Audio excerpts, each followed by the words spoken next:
बिस्मिल्लाहिर्रहमानिर्रहीम। आज मैं डिस्कशन करने जा रही हूँ डाइजेशन इन ओरल कैविटी कि ओरल कैविटी के अंदर डाइजेशन कैसे होती है। Digestion in oral cavity. Oral cavity में बेसिकली कौन कौन से हिस्से आ जाते हैं। जो ओरल कैविटी है वो बाउंडेड होती है जो प्लेट तालू से, जुबान से, दांतों से और ये जो हमारी गाल है जिसको हम लोग चिक्स बोलते हैं इससे जो है ना बाउंडेड होती है ओरल कैविटी। ओरल कैविटी में क्या क्या चीज़ें आ जाती हैं। पहले बात करती हूँ प्लेट यानी कि जिसको हम लोग तालू का नाम देते हैं, ठीक है। एंड दी टंग जो कि जुबान है, tongue. Third is the teeth, clear, दांत हमारे। और ये जो गाल है जिसको हम लोग चिक्स का नाम देते हैं, ये सब पार्ट से मिलके जो है ना ओरल कैविटी की फॉर्मेशन होती है, क्लियर है। ये चार चीज़ें बेसिकली किसको बनाती हैं, ओरल कैविटी की फॉर्मेशन करती हैं। बहुत ज़्यादा फंक्शंस हैं जो कि ओरल कैविटी परफॉर्म करती है, लेकिन जो मोस्ट ऑब्वियस इनके जो वाजिया फंक्शंस है ना उसको हम लोग जो है ना वो स्टडी करते हैं। फंक्शंस और oral cavity, functions of oral cavity. सबसे पहले किसकी बात है, सिलेक्शन ऑफ फूड है। इसका क्या काम है जी, इसने सिलेक्ट करना है, selection of food. And the second is the grinding या मास्टिकेशन, ग्राइंडिंग या फिर हम लोग इसको कह देते हैं mastication, mastication. Third is the lubrication and digestion, lubrication and digestion, clear. अब सबसे पहले हम लोग सिलेक्शन ऑफ फूड की बात करते हैं। किसकी बात करने जा रही हूँ, सिलेक्शन ऑफ फूड की, कि किस तरह से जो ना फूड की सिलेक्शन में ओरल कैविटी अपना अहम किरदार अदा करती है। Selection of food.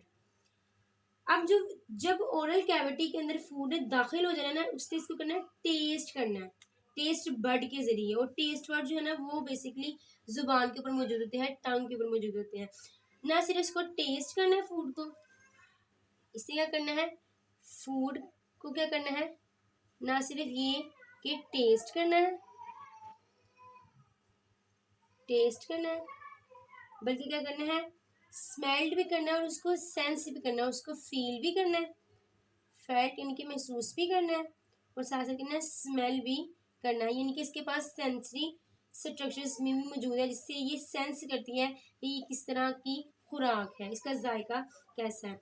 अगर तो टेस्ट या स्मेल जो है ना वो नाखुशगवार लगी है, ये हार्ड ऑब्जेक्ट्स है लाइक बोन या फिर डर्ट वगैरह, तो फूड क्या करेगी, ओरल कैविटी से रिजेक्ट कर दी जाएगी, ठीक है। क्या कर दी जाएगी, रिजेक्ट कर दी जाएगी। और अगर तो ठीक है तो इसको फिर निगला लिया जाएगा। ओरल कैविटी का जो मकसद होता है ना वो सिलेक्शन में होता है। इसके पास क्या होता है, सेंसेस होती हैं, स्मेल, टेस्ट और हिस की भी, ठीक है। किससे सेंस करती है ओरल कैविटी, मदद देती है सिलेक्शन में by the senses, smell, taste और साइट की भी। टंग के पास सेंसरी और मस्कुलर ऑर्गन मौजूद होते हैं। ये जो जुबान होती है ना इसके पास क्या मौजूद है, सेंसरी ऑर्गन्स मौजूद हैं जो कि हेल्प करते हैं फूड की सिलेक्शन में टेस्ट बड के जरिए। क्या मौजूद होता है इस टंग के ऊपर, टेस्ट बड मौजूद होते हैं और इन बड की वजह से जो है ना फूड की सिलेक्शन होती है। नेक्स्ट बात करते हैं ग्राइंडिंग के बारे में। ग्राइंडिंग और मास्टिकेशन, ये खुराक को चुबाना या पीसना, ग्राइंडिंग, ग्राइंडिंग या फिर हम लोग इसका किसका नाम देते हैं, मास्टिकेशन का नाम देते हैं। ग्राइंडिंग में अगर हम लोग देखें सिलेक्शन के बाद फूड को ग्राइंड किया जाता है by means of molar teeth. Food को क्या किया जाता है, फूड को ग्राइंड किया जाता है, फूड को पीसा जाता है, किसके जरिए, मोलर टीथ के जरिए। किसके जरिए? मोलर टीथ के जरिए।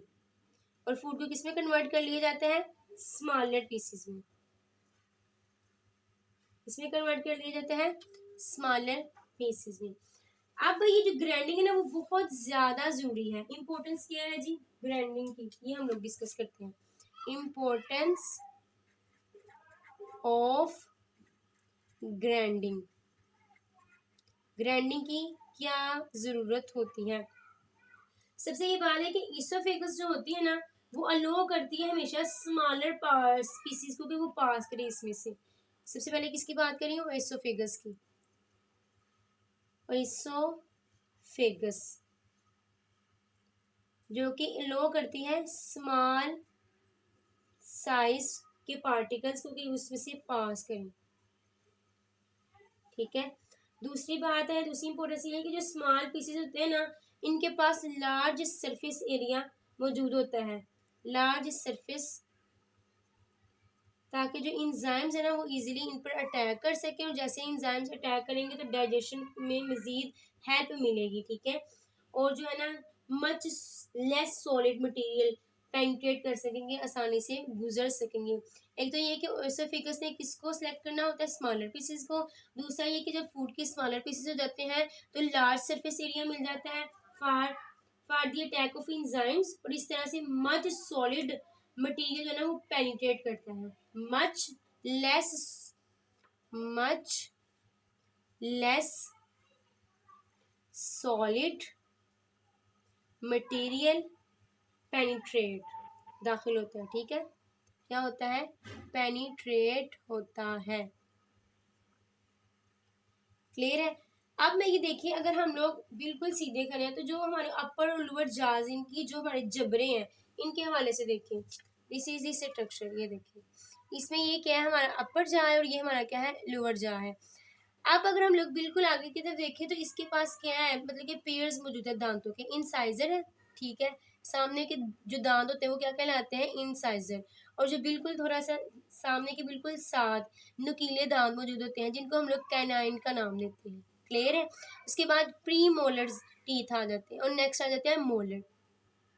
मोलर की मदद से, प्री मोलर और मोलर की मदद से क्या किया जाता है? फूड को ग्राइंड किया जाता है। फूड को छोटे छोटे पीसीज में चबाया जाता है, उसको पीसा जाता है।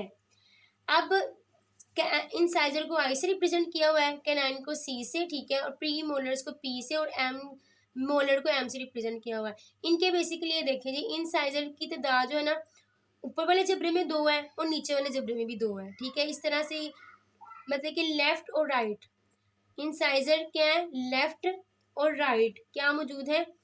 ये बेसिकली 2 और 2 मौजूद है।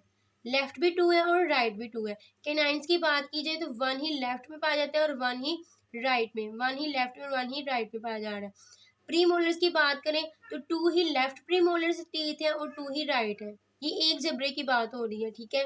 नेक्स्ट बात करते हैं मोलर के हवाले से, तो जो 3 है वो लेफ्ट साइड पे पाए जा रहे हैं टीथ, और 3 जो है ना वो राइट साइड पे पाए जा रहे हैं। इस तरह से 2 4 4 और 6, 6 और 4 10, और 10 और ये 16, 16 जो दांत है ना वो एक जबड़े में पाए जा रहे हैं। ठीक है। यानी कि अपर जाम में 16 टीथ और लोअर जाम में भी 16 टीथ। इस तरह अडल्ट में 32 टीथ जो है ना वो पाए जाते हैं। अडल्ट में कितने टीथ पाए जाते हैं? 32। लेकिन अगर मैं बात करूं बिल्कुल अर्लियर स्टेज की, जिसमें हम लोग मिल्क टीथ की बात करते हैं। किसकी बात करते हैं? मिल्क टीथ की। तो जो मिल्क टीथ होते हैं ना वो 20 होते हैं। मिल्क टीथ की तादाद कितनी है? 20। जबकि अगर हम लोग अडल्ट की बात करें जो परमानेंट टीथ है वो है 32। परमानेंट कितने टीथ है? 32 परमानेंट टीथ होते हैं। ये था बेसिकली किस तरह से जो है ना वो मतलब कि टीथ है या किस तरह से जो है ना वो हेल्प मिलती है ओरल कैविटी को in the grinding of food. Clear? अब नेक्स्ट बात करती हूँ लुब्रिकेशन और डाइजेशन की, कि लुब्रिकेशन किस तरह से होती है। Lubrication and digestion.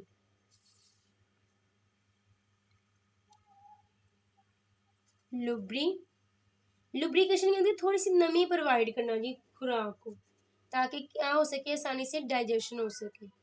Lubrication and digestion. Digestion.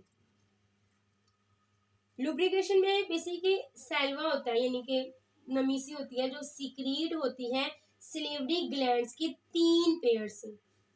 इसमें किसकी हेल्प, लुब्रिकेशन किसकी वजह से मिलती है, सैल्वा की मदद से। और ये सैल्वा कहाँ सीक्रेट होता है, ये 3 पेयर से सीक्रेट होता है, 3 पेयर से सीक्रेट होता है। किसके 3 पेयर से, सैलिवरी ग्लैंड्स के 3 पेयर से। सैलिवरी ग्लैंड्स के 3 पेयर से सलेवा क्या होता है, सीक्रेट होता है। अब वो 3 ग्लैंड कौन कौन से हैं, सबसे पहले जिस ग्लैंड की बात करती हूँ वो है जी हमारे पास सब लैंगुअल ग्लैंड्स। ठीक है, कौन सा है जी, सब लैंगुअल ग्लैंड। ये बिल्कुल टंग के नीचे पाया जाता है। ठीक है, दूसरा है जी सब मैक्सिलरी, सब मैक्सिलरी ग्लैंड।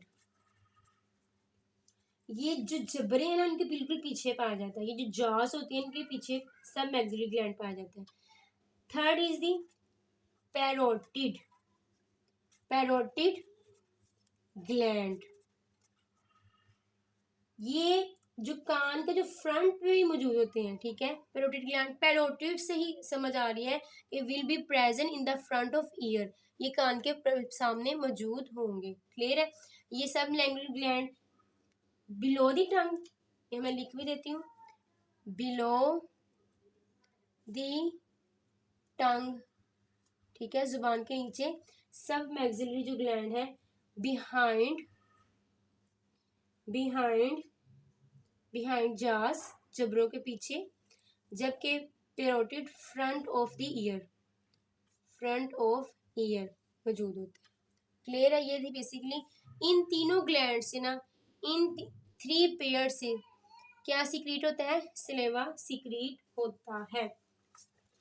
अब जो सलेवा में कौन कौन से इंग्रेडिएंट्स पाए जाते हैं, इंग्रेडिएंट्स की बात करते हैं, कौन कौन से इंग्रेडिएंट्स पाए जाते हैं। इंग्रेडिएंट्स, इंग्रेडिएंट्स इन सलेवा, तो वो आ जाते हैं हमारे पास वाटर और म्यूकस, वाटर और म्यूकस, वाटर और साथ क्या है जी, म्यूकस। ये जो वाटर और जो म्यूकस है ना आपस में इकट्ठे होकर स्लाइमी लिक्विड बनाते हैं जो कि नमी प्रोवाइड करते हैं और लुब्रिकेट करता है फूड को। इस तरह से जो है ना आसानी से जो है ना फूड चबाई जा सकती है और ये एसोफेगस में जो है ना वो मूव कर जाती है। क्लियर है कि इस वाटर और म्यूकस का क्या फंक्शन है। दूसरी बात करती हूँ सोडियम कार्बोनेट की, सोडियम कार्बोनेट। ये जो सोडियम कार्बोनेट है ना या फिर दूसरे जो साल्ट्स हैं इन्होंने स्लाइडली एंटीसेप्टिक के तौर पर काम करना है, यानी कि जरासीम को मारने के तौर पर सोडियम बाई कार्बोनेट ने, किसने, सोडियम बाई कार्बोनेट ने, सोडियम बाई कार्बोनेट और बहुत सारे दूसरे साल्ट जो है ना वो क्या करते हैं, जरासीम को मारते हैं। और उनका जो मेन फंक्शन होता है ना, मेन फंक्शन ये होता है कि उन्होंने स्टेबलाइज करना होता है फूड की पीएच को, कि ना ही वो एसिडी को मतलब कि अपनी जो है ना पीएच को बरकरार रखे। आमतौर पर जो फ्रेश सलेवा होता है ना, फ्रेश सलेवा आमतौर पर उसकी जो पीएच होती है ना वो बेसिक होती है, तकरीबन 8 होती है। कितनी होती है, 8 पीएच होती है, जो कि बहुत तेजी से जो है ना कार्बन डाइऑक्साइड को सीक्रेट करता है, लूज करता है और देन इसकी जो पीएच हो जाती है ना वो 6 हो जाती है। क्लियर। थर्ड पे बात करती हूँ पैटेलिन की, किसकी बात करती हूँ, पैटेलिन की। कार्बोहाइड्रेट डाइजेस्टिंग इंजाइम्स है जिसमें अमाइलेज या फिर पैटेलिन आ जाता है। ये एक कार्बोहाइड्रेट डाइजेस्टिंग इंजाइम है। ये क्या है, कार्बोहाइड्रेट डाइजेस्टिंग इंजाइम है जिसने डाइजेस्ट करना है स्टार्च और ग्लाइकोजन को माल्टोज के अंदर। इसने क्या करना है, स्टार्च को, स्टार्च और इसके साथ साथ ग्लाइकोजन, ग्लाइकोजन को किस में कन्वर्ट करना है, माल्टोज के अंदर। किसके अंदर, माल्टोज में कन्वर्ट करना है। सही। वाटर और म्यूकस ने लुब्रिकेशन प्रोवाइड करनी है, लुब्रिकेंट करना है खुराक को। सोडियम कार्बोनेट ने स्टेबलाइज करनी है पीएच खुराक की, ठीक है। ये था बेसिकली मेन पॉइंट्स जो मैंने आपके सामने यहाँ पे लिख दी है। आगे नेक्स्ट बात करते हैं निगलती कैसी है खुराक, इनकी स्वेलिंग कैसे होती है, सॉल्विंग, ठीक है। निगलना, इसको हम लोग किसका नाम देते हैं, सॉल्विंग का। इसका मतलब होता है निगलना। जैसे ही खुराक चबा ली गई है, यानी कि मास्टिकेशन हो चुकी है और वो सॉफ्ट भी हो चुकी है, हल्की फुल्की डाइजेस्ट हो चुकी है। जो डाइजेशन होती है ना कार्बोहाइड्रेट की, वो बक्कल कैविटी से स्टार्ट हो जाती है। ओरल कैविटी को ही हम लोग बक्कल कैविटी का नाम देते हैं। ओरल कैविटी को किसका नाम देते हैं, बक्कल कैविटी का। तो वहां से जो है ना कार्बोहाइड्रेट की जो है ना डाइजेशन स्टार्ट होना शुरू हो जाती है। ये नहीं है कि वो स्टमक में आके डाइजेशन होती है, नहीं, बल्कि माउथ से स्टार्ट हो जाती है। अब क्या है, फूड खुराक जो खुराक है वो चबा ली गई है और उसको जुज़वी तौर पर वो डाइजेस्ट भी हो गई है। इस तरह से स्लाइमी सॉलिड मैस, क्या है जी, slimy solid mass into a small oval lump, जिसको हम लोग बोलस का नाम देते हैं। स्मॉल ओवल बेजवी लंप, इसको किसका नाम देते हैं, बोलस का, BOLUS, बोलस। अब जब निगलना है तो बोलस ने पुश करना है बैक की तरफ, माउथ की बैक की तरफ। इस बोलस ने माउथ के पीछे की तरफ, इस बोलस ने क्या करना है, पुश करना है, धकेले जाना है जुबान की एक्शन की वजह से, टंग की एक्शन की मदद से माउथ ने क्या करना है, बोलस को बैक पुश करना है। और जो ना सिर्फ ये कि उसे बैक पुश करना है, बल्कि मसल्स और फेनक्स भी इसमें इन्वॉल्व होंगे, जो इस बात को इंश्योर करेंगे कि फूड जो है ना विंड पाइप के अंदर ना जा सके। फूड क्या है, विंड पाइप के अंदर ना जा सके। अब इसके अंदर में हम लोग मैकेनिज्म को डिस्कस करते हैं। सबसे पहले बात करते हैं मैकेनिज्म में, टंग मूव्स अपवर्ड एंड बैकवर्ड। टंग ने किस तरह मूव करना है, अपवर्ड और backward. Tongue move upward and backward. इसको हम लोग इस तरह से डिफाइन करते हैं कि जब टंग ने मूव करना है ना ऊपर की तरफ, ठीक है, एंड बैकवर्ड करना है against the roof of the टंग। ये जो ऊपर वाली बकल कैविटी की छत है ना, मतलब कि दिस इज दी, जिसको हम लोग तालू का नाम देते हैं, ठीक है। इसके पास जो है ना एक कार्ट स्ट्रक्चर सा मौजूद होता है, जिसको हम लोग सॉफ्ट प्लेट का नाम देते हैं, ठीक है। ये हमारा जो माउथ है, इसके अंदर की तरफ हम लोग को ये दोनों तरफ से तो लेफ्ट और राइट बंद है, लेकिन फ्रंट से और बैक से ये ओपन है। ऐसी ही बात है, अगर आप लोग ऑब्जर्व करो इस चीज को कि लेफ्ट और राइट जो है ये बकल कैविटी जो है वो क्लोज है, जबकि फ्रंट पे और बैक पे ये क्या है, ओपन है। और बैक की तरफ इसके पास एक छोटा सा स्ट्रक्चर मौजूद होता है, जिसको हम लोग सॉफ्ट प्लेट का नाम देते हैं, ठीक है। जबकि इसकी माउथ की जो छत होती है उसको हम लोग किसका नाम देते हैं, तालू का नाम देते हैं। अब मजीद ये कि जब टंग ने मूव करना है upward and backward against the roof of the mouth, तो इस तरह से जो है ना जो हजम शुदा खुराक का गोला होगा, यानी जो बोलस होगा, वो माउथ कैविटी के पीछे की तरफ धकेला जाएगा, फॉर फोर्सिंग उसको मिलेगी। अब है नेजल कैविटीज किस तरह से क्लोज होंगी जी, नेजल कैविटी। अब ये भी तो इंश्योर करवाना है कि ये जो हमारी खुराक है ये कहीं सांस वाली नाली में ना चले जाए, क्योंकि सांस वाली नाली का मकसद क्या है कि उसने क्या करना है जी, उसका फंक्शन ये है कि उसने खुराक को नहीं लेके जाना, बल्कि खुराक वाली नाली में खुराक जाए और सांस वाली नाली में सांस का प्रोसेस हो। क्लियर है, तो इसको हम लोग जो है ना वो डिस्कस कर लेते हैं। बैकवर्ड मूवमेंट जो होगी ना, तो इसकी वजह से क्या होगा, जो सॉफ्ट प्लेट होगा ना वो अप हो जाएगा और वो इसने क्या कर देनी है, क्लोज कर देनी है नेजल कैविटी को बैक की तरफ। क्या कर देनी है, नेजल कैविटी को। ये देखिए जी, दिस इज द स्ट्रक्चर। ये क्या है जी, ये स्ट्रक्चर है जिसमें आप लोग ऑब्जर्व करोगे कि किस तरह से जो है ना वो बोलस जो है ना वो नेक्स्ट फॉरवर्ड मूव करते हैं। ये देखिए जो रेड से रिप्रेजेंटेशन की गई है वो हमारे पास बोलस है। ये एपिग्लोटिक्स स्ट्रक्चर है। ये क्या है? एपिग्लोटिक का स्ट्रक्चर है। ये ग्लोटिक्स है, ये फेरनेक्स का स्ट्रक्चर है। फेरनेक्स का जो स्ट्रक्चर है आगे जो है ना मजीद इसकी जो है ना दो सेपरेट सेपरेट ट्यूब्स बन जाती हैं। एक ट्यूब का मकसद ये होता है कि उसने खुराक को लेके जाना है, और दूसरी ट्यूब का ये मकसद होता है कि इसने सांस लेने में हेल्प करनी है। क्लियर है? जिनके लैरिंक्स इस तरफ है और इसोफेगस दूसरी तरफ। अब ट्रेकिया को हम लोग विंड पाइप का भी नाम देते हैं। अब इसमें देखें जी, ये एसोफेजियल स्फिंक्टर है जो कॉन्ट्रैक्ट किए हुए हैं। ये एसोफेजियल स्फिंक्टर क्या है? कॉन्ट्रैक्ट किए हुए हैं। फेरनेक्स मैंने बता दी, जिस जो मैंने यहाँ पे रिप्रेजेंट किया हुआ है। इस ड्यूरेशन में एपिग्लोटिक्स क्या है? अपवर्ड है। एपिग्लोटिक्स क्या है? ये एक रिंग लेग से स्ट्रक्चर होता है एपिग्लोटिक्स, जो कि क्या है? अपवर्ड है। मजीद ये कि ग्लोटिक्स, ये ग्लोटिक्स बेसिकली कवरिंग सी होती है लैरिंक्स के ऊपर। क्लियर? अब यहाँ पे देखें जी, बोलस ये आ चुके हैं। पहले बोलस था कहाँ पे? यहाँ पर बोलस ऑफ फूड कहाँ पे मौजूद है? बकल कैविटी के अंदर, यानी कि ओरल कैविटी में। नेक्स्ट किस तरफ मूव किया है इसने जी? ये देखें, ग्लोटिक्स इस केस में अप हो गया, ठीक है, और क्लोज्ड हो चुका है। ये देखें, दिस इज स्ट्रक्चर। यहाँ पे क्या था? ग्लोटिक्स, ग्लोटिस यहाँ पे ओपन था, और इस केस में देखें ये क्लोज्ड हो चुका है। क्या हो चुका है? क्लोज्ड हो चुका है। और एपिग्लोटिक्स इस केस में जो थी वो क्या थी? बेसिकली ओपन ऊपर की तरफ थी, और इस केस में डाउन है। ये है हमारे पास एसोफेजियल स्फिंक्टर जो रिलैक्स्ड किए हुए हैं। ये देखिए नाली मूव कर रही है ना खुराक के बोलस को आगे की तरफ, जबकि इस केस में स्फिंक्टर के यहाँ थे कॉन्ट्रैक्ट किए हुए थे। एसोफेजियल स्फिंक्टर क्या किए हुए थे? कॉन्ट्रैक्ट किए हुए थे। जबकि इसके फेस में क्या है जी? ये रिलैक्स कर गए और खुराक जो है ना आगे की तरफ मूव कर रही है।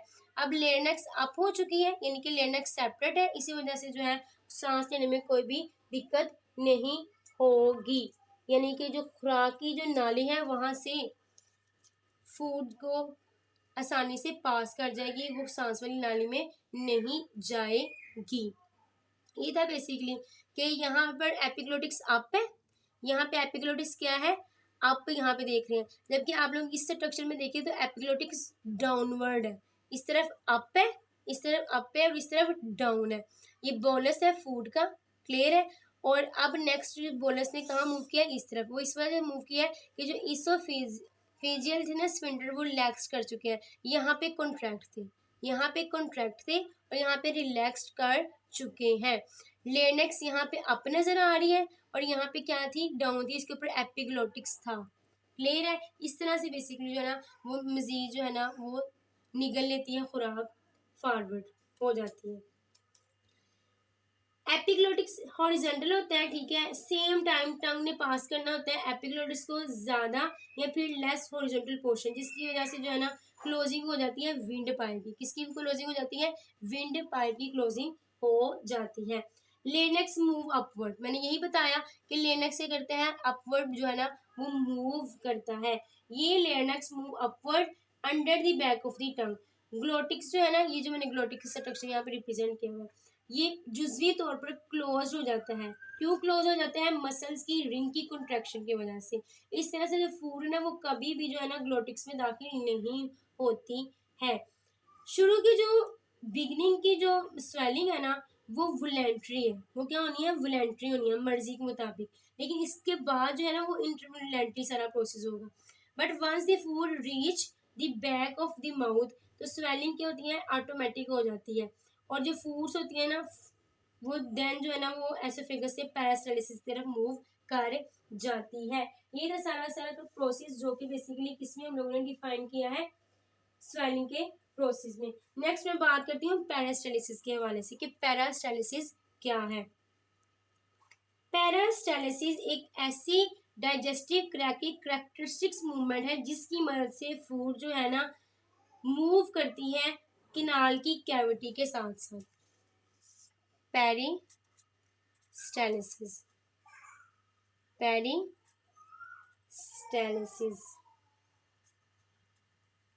पैरास्टाइलिसिस क्या है जी? कैरेक्टरिस्टिक्स मूवमेंट है। किसकी कैरेक्टरिस्टिक्स मूवमेंट है? डाइजेस्टिव ट्रैक की। डाइजेस्टिव ट्रैक की ये करेक्टरिस्टिक्स मूवमेंट है जिसकी मदद से फूड जो है फूड मूव की है किनाल की कैविटी के साथ, किनाल की कैविटी के साथ। Food is along the cavity of canal, canal की कैविटी के साथ फूड ने मूव करना है। तो इस प्रोसेस को हम लोग किसका नाम देते हैं?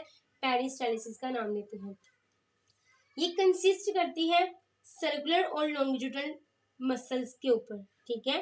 ये वेव है, बेसिकली कॉन्ट्रैक्शन होती है जिसकी में सर्कुलर और लॉन्गिट्यूडनल मसल्स की, जिसके नतीजे में वेव्स और रिलैक्सेशन होती है, यानी कि फूड जो है ना वो किनाल के एंड पर मूव करती चली जाती है। ये देखें, ये स्ट्रक्चर देखें, आपको जो है वो मजीद क्लियर हो जाएगा। इस स्ट्रक्चर, इसमें बेसिकली क्या हो रहा है, एपिग्लोटिक्स तो अप है, ये क्या है एपिग्लोटिक्स, यहाँ अप है, और ग्लोटिक्स क्या हो चुका है, डाउन और ओपन हो चुका है। लैरिंक्स भी डाउन है, जब लैरिंक्स डाउन होगी नेक्स्ट क्या होगा जी, ये स्फिंक्टर क्या हो चुके हैं, ये कॉन्ट्रैक्ट हो चुके हैं। यहाँ पर ये देखिए ये कॉन्ट्रैक्ट है और फूड आगे मूव किया है। बाद में यहाँ पे ये मसल्स रिलैक्स कर जाते हैं, मसल्स कर जाते हैं रिलैक्स। अब जैसे ही मसल्स रिलैक्स करेंगे तो अपनी पोजीशन पर करार रख लेंगे, नेक्स्ट ये कॉन्ट्रैक्ट कर जाएंगे तो मजीद जो फूड है ना आगे की तरफ मूव करेगी रिलैक्स मदद की मसल्स की वजह से। ये कॉन्ट्रैक्टेड मसल्स है और नेक्स्ट है ना फूड जो है ना वो डाइजेशन। ये बेसिकली इस तरह का प्रोसेस किसको रिप्रेजेंट कर रहा है, ये पेरिस्टालिसिस को रिप्रेजेंट कर रहा है। और पेरिस्टालिसिस में बताया ये एक डाइजेस्टिव ट्रैक की एक मूवमेंट है जिसकी मदद से फूड जो है ना वो मूव करती है किनाल की कैविटी के साथ साथ, किनाल की कैविटी के साथ साथ फूड की करती है मूव करती है। ये किस पे कंसिस्ट करता है, ये सर्कुलर और लॉन्गिट्यूडनल मसल्स की कॉन्ट्रैक्शन पर, जिसके नतीजे में वेव ऑफ रिलैक्सेशन प्रोड्यूस होती है जो कि फूड को किस तरफ ले जाती है, डाउनवर्ड ले जाती है। ये जहाँ पे तंग रास्ता हुआ है यहाँ पे मसल्स कॉन्ट्रैक्ट किए हैं, जहाँ पे ये थोड़ा सा चौड़ा सा है पाथ नजर आ रहा है यहाँ पे मसल्स क्या है रिलैक्स्ड हुए हैं, जिसकी मदद से फूड क्या हो रही है आसानी से फॉरवर्ड मूव करती चली जा रही है। बाजू का